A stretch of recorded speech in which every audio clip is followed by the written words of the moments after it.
귀 연골을 채취할 때 무조건 귀가 욱신해지지 않아요. 왜 그러면 어떤 사람은 욱신하고 어떤 사람은 안 욱신하고 그러냐면 귀 뒤에 포스테리어 오리큘라 너브라고 이렇게 감각신경이 지나가거든요. 잘 피해서 연골을 떼면 귀 감각 손상이라든지 아프다든지 이런 게 없는데 그걸 이제 좀 다치면 그렇거든요. 근데 그런 걸 다치면 그건 큰일 난 거냐? 재생이 되는 거죠. 보통 신경이 재생이 되는데 한 6개월 정도의 시간이 걸리니까 1번은 가능한 한 걔를 피해서 신경 손상 없이 연골을 채취하는 게 제일 좋고, 만약에 어쩔 수 없이 손상이 생겼다면 6개월 지나면 좋아지니까 환자가 좀 기다려야 되는 부분은 있다. 귀연골을 채취하면은 평생 그 부분은 없죠. 연골이 그 부분이 재생되지 않아요. 근데 우리가 이제 귀연골을 떼는 게 귀 모양의 변형을 유발시키지 않는 부분만 떼는 거예요. 젠가 해봤죠, 젠가. 젠가 이렇게 빼도 안 무너지잖아요. 그런 것처럼 연골도 이렇게 부분 이렇게 빼서 채취해서 쓸 수 있는 거거든요. 그럼 그걸가 외형적으로 보이느냐? 티가 안 나죠. 만져도 애매해요. 잘 못 찾아요.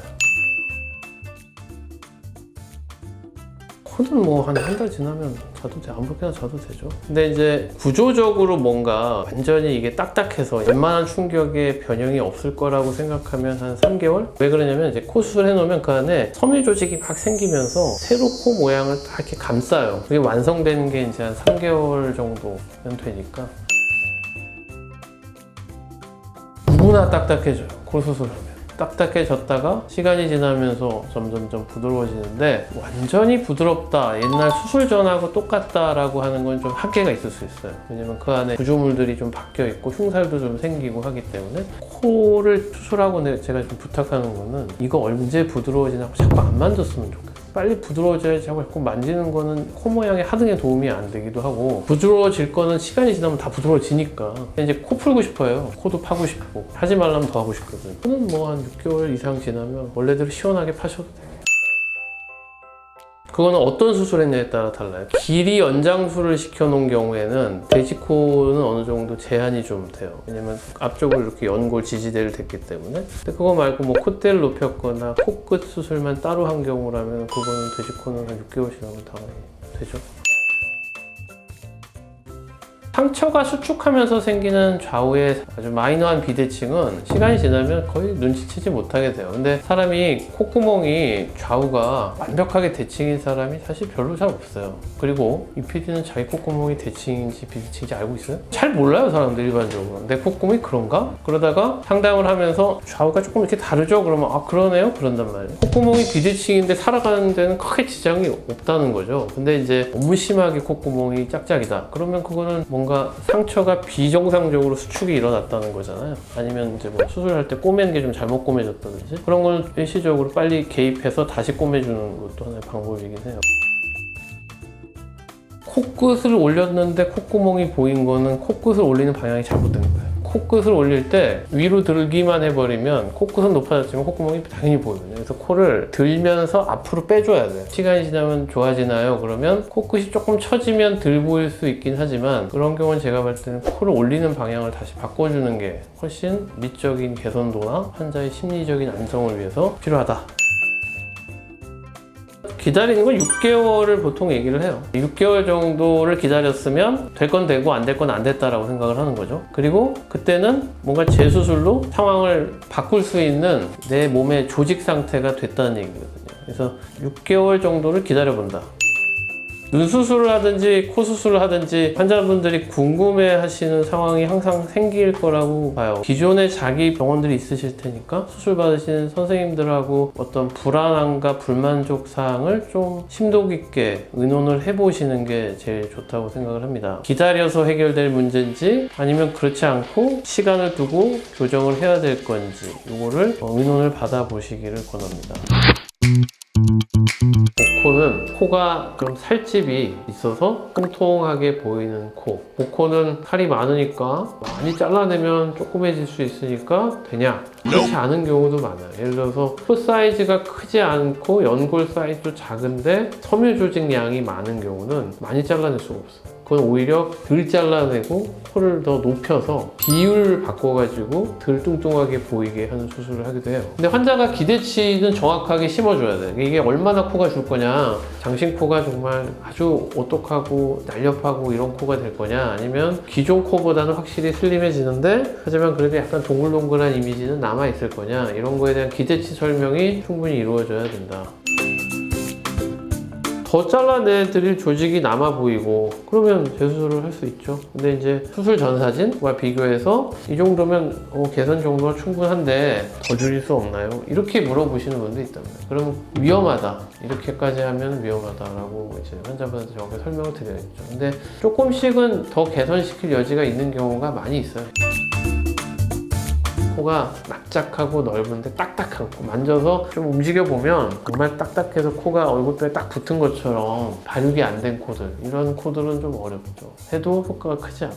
근데 그거는 개인이 판단할 문제는 아니고요. 본인이 자가진단해서 포기할 필요는 없고 성형외과 전문의 선생님들하고 상의를 하면 이거는 그래도 개선 여지가 있습니다, 이런 얘기를 들으실 수 있어요.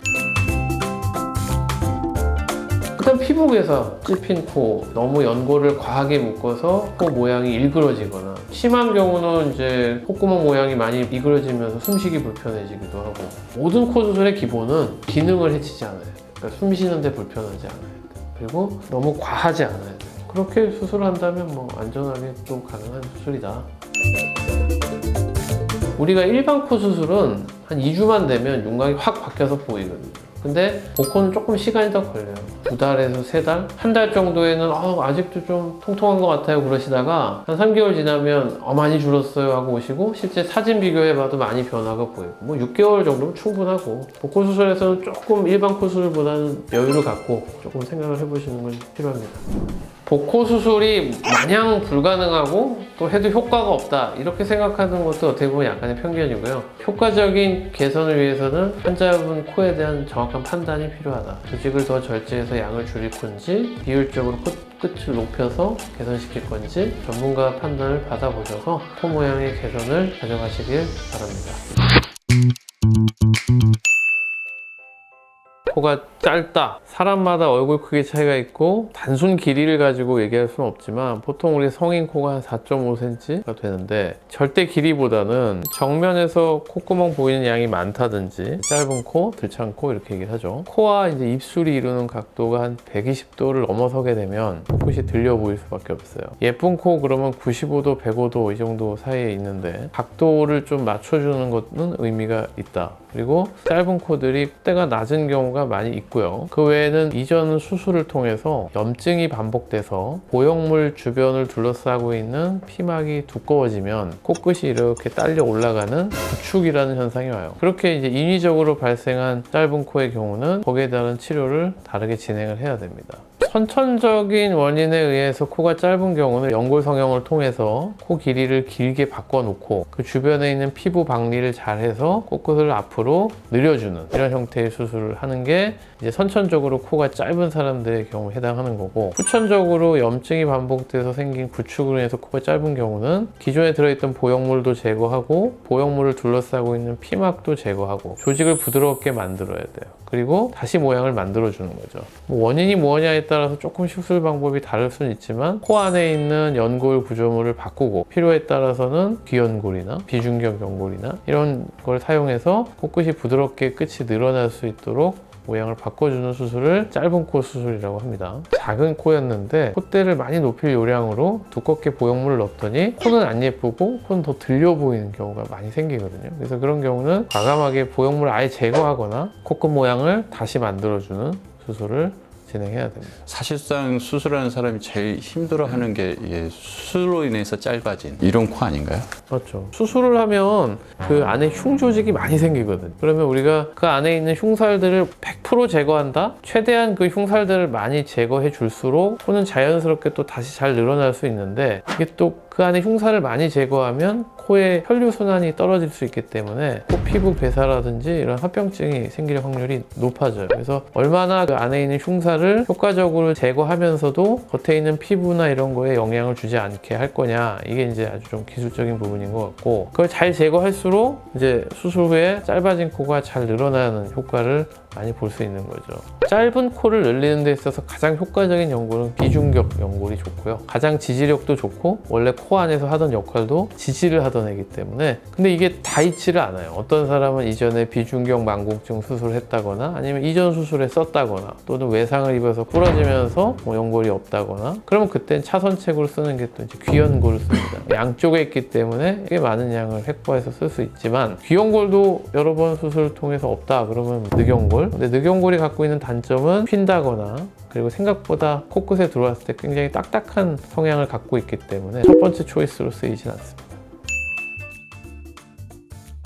우리가 이렇게 만지면 움직이는 부분, 요거는 코끝이라고 하니까 그 전까지를 이제 콧대라고 하는데, 그거는 이제 높이를 높낮이만 주는 수술을 이제 콧대 성형이라고 하는 거고, 코끝은 그 콧대에 연결돼서 얼마나 코끝이 자연스럽게, 이제 그러니까 두 가지 수술은 어떻게 보면은 다르지만 대개의 경우는 두 가지 수술은 동시에 진행되는 경우가 많죠. 이전에 콧구멍이 정면에서 많이 보였던 사람은 그게 감소됨으로써도 본인이 되게 자신감 있어 해요. 콧구멍이 정면에서 보이는 거에 대해서 굉장히 스트레스를 받는 분이 많거든요. 근데 그게 만약 선천적인 원인보다 오히려 수술에서 생긴 현상이라면 더 스트레스를 받기 때문에 재수술을 통해서 개선시키는 건 의미가 있다고 봅니다.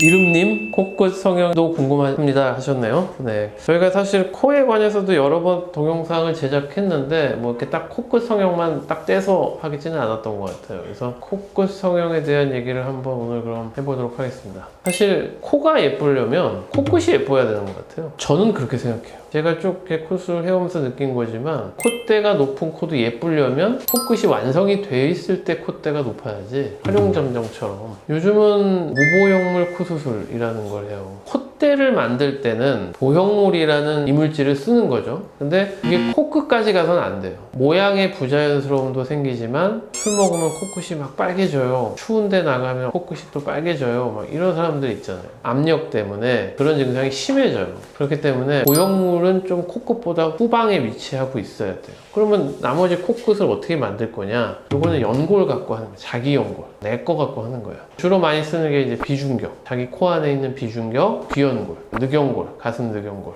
그렇게 하시면 환자분들이 좋아하는 이유가 뭐냐면 자연산의 느낌이 있어요. 보형물을 쓰지 않는 개념이기 때문에 훨씬 내 거 같다. 내 거죠. 내 거 같은 게 아니라 내 거로 만드는 거니까 내 겁니다. 자연산이다 이렇게 생각하실 수 있어요. 환자분이 요즘에 아예 대놓고 저는 무보형물 코 수술할게요 라고 하고 오시는 분이 많다. 이전하고 좀 많이 달라졌죠. 그리고 코끝이 예뻐졌을 때 효과는 단지 코에만 있진 않아요. 일단 얼굴이 돌출감이 생기기 때문에 긴 얼굴들이 좀 짧아 보이고요. 나이 든 얼굴들이 좀 어려 보여요. 그래서 이게 사실은 동안 성형이랍니다. 단순히 콧대를 높이는 수술은 아니고 얼굴에서 포인트를 주는 수술이라고 생각하시면 돼요. 뭔가 심심해 내 얼굴이. 뭔지 모르게 뭘 하나는 하고 싶은데 티는 안 났으면 좋겠고 뭔가 포인트가 있었으면 좋겠어. 이럴 때 하시면 좋습니다.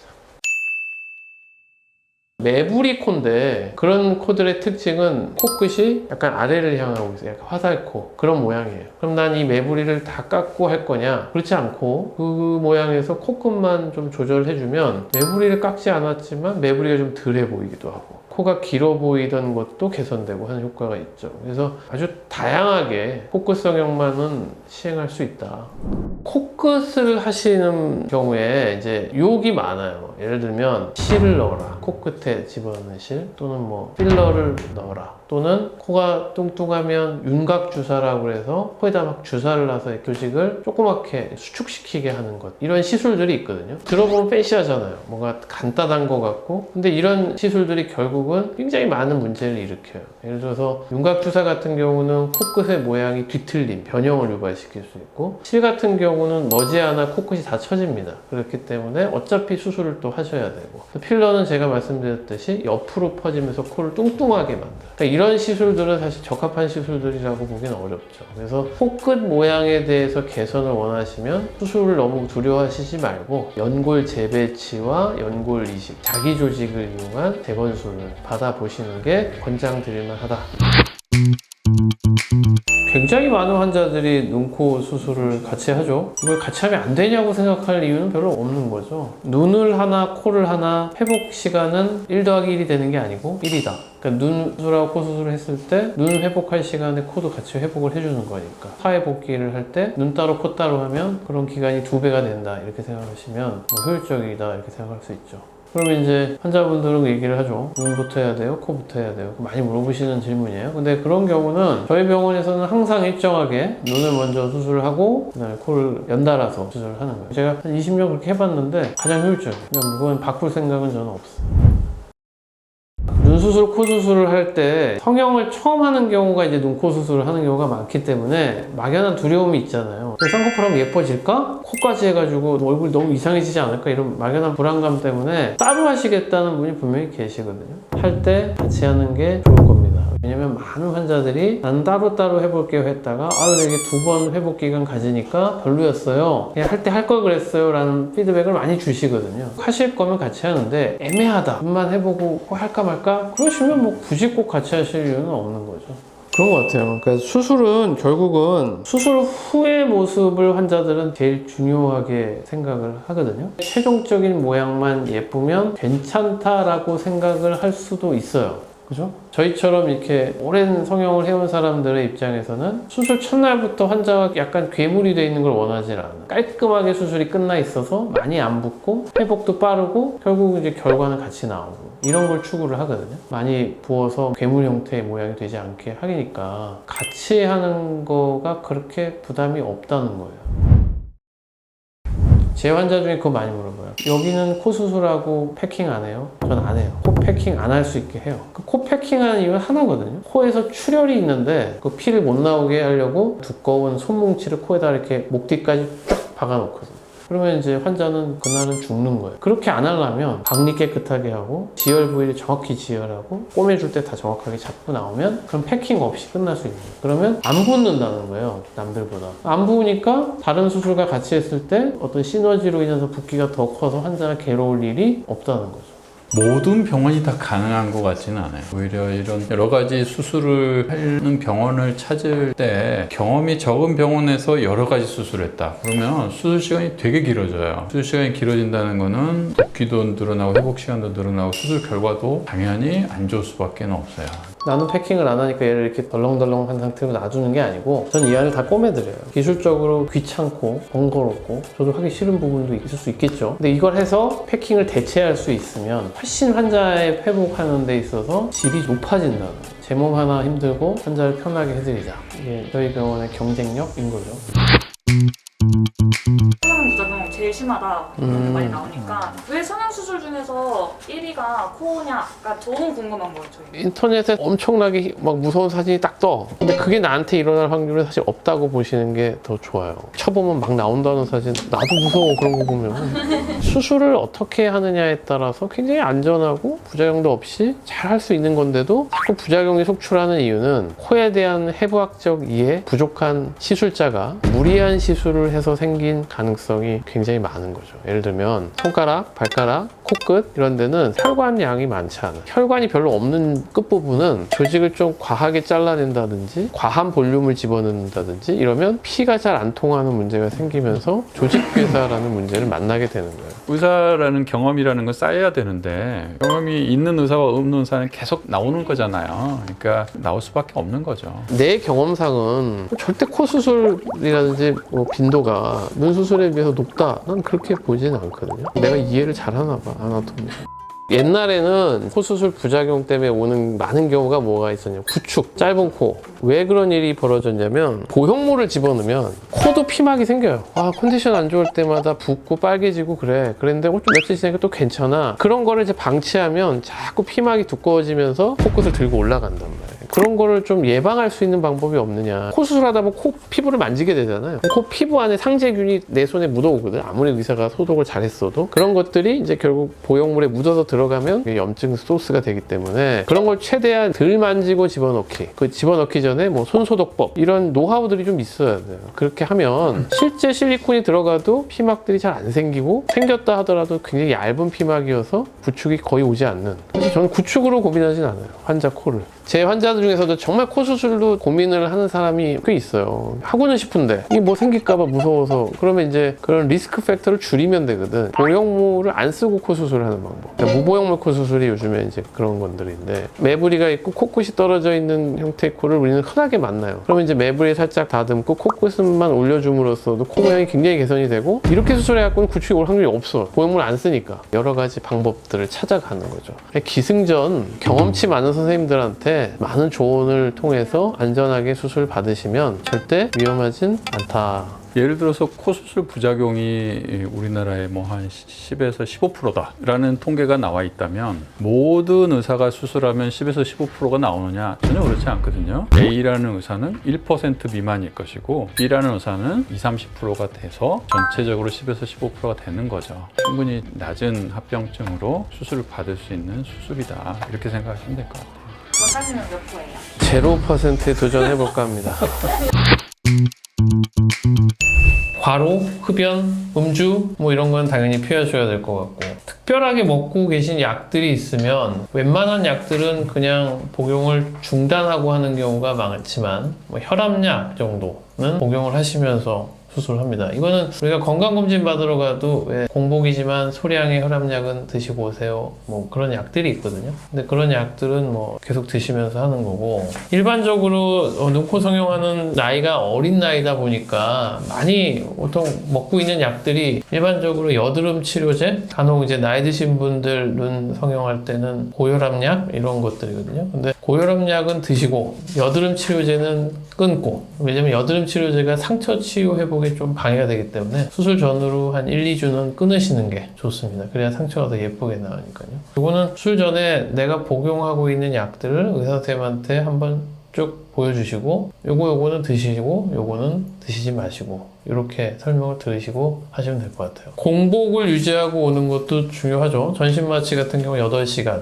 국소마취는 뭐 한 4시간이면 되지만, 그래도 기본적으로 저희가 보통 오전에 수술하시면 아침은 드시지 말고, 왜냐면 수술할 때 약간 오심, 메스꺼움 이런 게 있기 때문에 뭘 드시고 나면 약간 토하거나 그런 경우가 생기면 안 되니까 그런 간단한 수술 전 주의사항이 있습니다. 흡연, 음주가 수술할 때 절대적으로 방해가 된다, 이렇게 말하기는 어려운 부분이 있는데요. 흡연은 혈관 수축 작용이 있어요. 그리고 음주는 우리 몸 안에 있는 백혈구 같은 우리 외부에서 균이 들어왔을 때 싸워주는 군인들을 술에 취하게 하는 거죠. 저항력을 떨어뜨릴 수밖에 없어요. 그리고 술을 많이 먹으면 전체적인 몸에 힘이 빠지기도 하고, 그리고 면역력 저하가 되니까 원치 않은 염증 가능성을 배제할 수가 없어요. 그래서 평생 예쁘게 하려고 수술하는데 잠깐 금주하시고 금연하시고 이렇게 하기를 권합니다. 기본적으로는 일주일 전부터는 좀 하지 마세요, 그렇게 말씀드리는데요. 그렇게 하기 좀 어렵잖아요.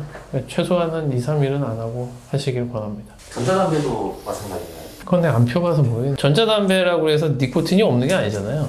타르가 없는 거지. 결국은 그 니코틴 성분 자체가 말초혈관 수축제예요. 그러니까 피가 안 간다는 거는 상처가 덜 낫는다, 이렇게 생각하면 되지. 심플하게. 특히 코 수술 같은 경우는 코로 연기가 나오면 안 되지 않을까요? 거기 상처 있는 부위잖아요. 금하시기를 권합니다. 특별히 수술 당일에 어떤 주의해야 될 상황이나 이런 것? 가끔 뭐 어린 아가씨들 수술할 때 보면 눈에 엄청나게 아이섀도우, 반짝이 알아요? 반짝이? 눈에 막 반짝이 뿌리고 와요. 근데 그런 것들은 세안으로도 잘 없어지지가 않기 때문에 굉장히 오래 꼼꼼히 세안을 했다고 해도 막상 술장에서 이렇게 보면 그게 세안이 덜 돼서 다시 드래핑을 하는 경우가 많이 발생을 하거든요. 그런 이제 화장품류는 좀 피하는 게 좋겠고요. 피어싱 한 친구들이 많은데, 피어싱 같은 경우는 이제 수술할 때 금속 제품을 다 떼야 돼요. 왜냐면 저희가 사용하는 전기 소작 칼이 금속의 전류가 흐르기 때문에 그런 피어싱 같은 거 제거하는 거. 손가락 같은 데는 산소 포화도를 측정하는데 너무 두꺼운 젤 네일 같은 거, 그런 거를 부르면 이게 포화도가 잘 체크가 안 되기 때문에 그런 것들 그 정도 주의하시면 되죠. 옷차림 뭐 이런 건 관계없습니다. 편한 목장 입고 오시면 돼요. 그리고 보통 이제 수술할 때, 수술하고 나면 뭐 그냥 당일 퇴원을 하잖아요, 눈, 코 성형 수술은. 근데 마취도 부분 마취고 약간의 수면 마취를 하지만 사실 환자가 의식도 다 있고 멀쩡하거든요, 돌아가실 때. 근데 왠지 운전할 수 있을 것 같기도 하고, 자가로 오시면. 그래서 차 갖고 오겠다는 분도 계시는데 그거 사실은 위험한 거예요. 왜냐면 수면 마취라는 게 순간순간 몽롱하고 작은 자극에 빨리빨리 반응하지 못할 수 있어요, 하루 정도는. 그렇기 때문에 운전을 하시지 말고 가족분의 차를 타고 오시거나 아니면 대중교통 이용하시는 걸 권합니다.